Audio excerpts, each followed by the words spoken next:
Bismillahirrahmanirrahim. I am Dr. Mohibullah Wazir, and the topic is the circulatory system. Circulatory system consists of the lymphatic system and the cardiovascular system or CVS. The lymphatic system consists of the lymphatic vessels, afferent and efferent, and then the lymphatic organs, that is the lymph nodes, the thymus, spleen, etc. And having a fluid, the circulating fluid in this lymphatic system is the lymph. It is the lymph which circulate in the lymphatic vessels. And then the second one is the cardiovascular system. In this lecture, we are more concerned with the cardiovascular system or CVS. It consists of, cardio means heart, and the vascular means blood vessels. And it is like that the heart pumps the blood throughout the body. The blood, for the blood that flows in the blood vessels, it has three functions. Number one, it gives nutrition. And number two, it takes oxygen to the viscera. And number three, it is part of immune system.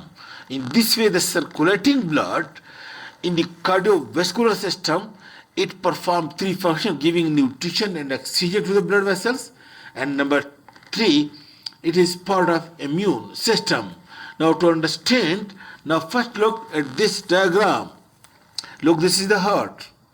And look, this is the heart, and it is having four chambers.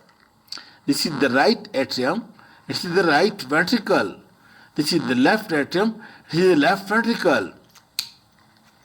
From left ventricle, this oxygenated blood passes through the arteries to the whole body, to the upper part of the body and to the lower part of the body, giving oxygen and nutrition to the organs. And then after giving oxygen, then the deoxygenated blood comes back from the whole of the lower part of the body through this big vessel, which is inferior vena cava, to the right atrium. And from the right atrium, then this deoxygenated blood, it travels through these pulmonary arteries. These are the arteries but take deoxygenated blood to the lungs for oxygenation. And from the lungs, then the oxygenated blood again comes back through the pulmonary veins. Now these are the veins but having oxygenated blood to the left atrium, and from the left atrium the blood passes to the left ventricle, and from the left ventricle again passes through the aorta and through the arteries to the whole body. In this way, the cardiovascular system, it is having the cardiovascular system CVS, it have three parts. Number one, systemic circulation. The systemic circulation, look, the blood that passes from the left ventricle through the aorta and reaches to the whole body, to the upper part and to the lower part of the body, and then from that returns back through the inferior vena cava and through this superior vena cava. From the superior vena cava, from the upper part of the body, and from the inferior vena cava, from the lower part of the body, to the right atrium, that is from the left ventricle to the whole body, head, neck, and then abdominal parts and lower limbs, and then coming back to the right atrium.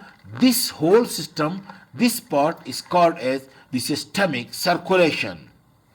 And then the second one is the pulmonary circulation. By the pulmonary circulation, we means that the blood from the right atrium, the deoxygenated blood from the right atrium through the pulmonary trunk or pulmonary arteries to the lungs, get oxygenated, and from the oxygenated blood again come back from the lungs to the right atrium, that is from the right.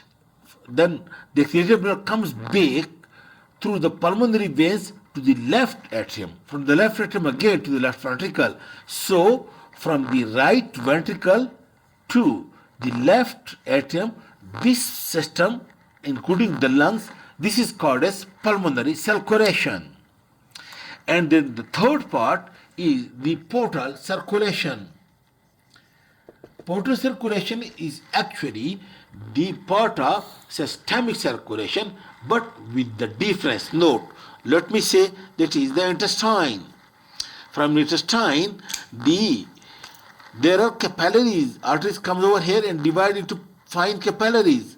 From the capillaries, from this set of capillaries, the veins start. Now these veins do not reach to the heart, but on the way, these veins reaches to the liver, and in the liver again it divides into capillaries or sinusoids, and then from this second set of capillaries, then the blood passes upward to join inferior vena cava. In this way, this vein, which start from one set of capillaries and another at another set of capillaries, that is having capillaries at both ends, such type of veins are being called as portal veins. And the portal veins, again, look, number one, the portal veins are having two sets of capillaries at the start and at the end. And the portal veins in the body are, number one, hepatic portal vein, that is the one that from intestine to the liver, and number two, hypothalamic hypophyseal portal vein, and number three, renal portal vein. In this way, there are three portal veins. We will discuss each one in detail in the concerned region of the body. But the parent should know that there are three systems: systemic, pulmonary, and portal venous system. Each one we will discuss in detail in the upcoming lectures. Thank you very much.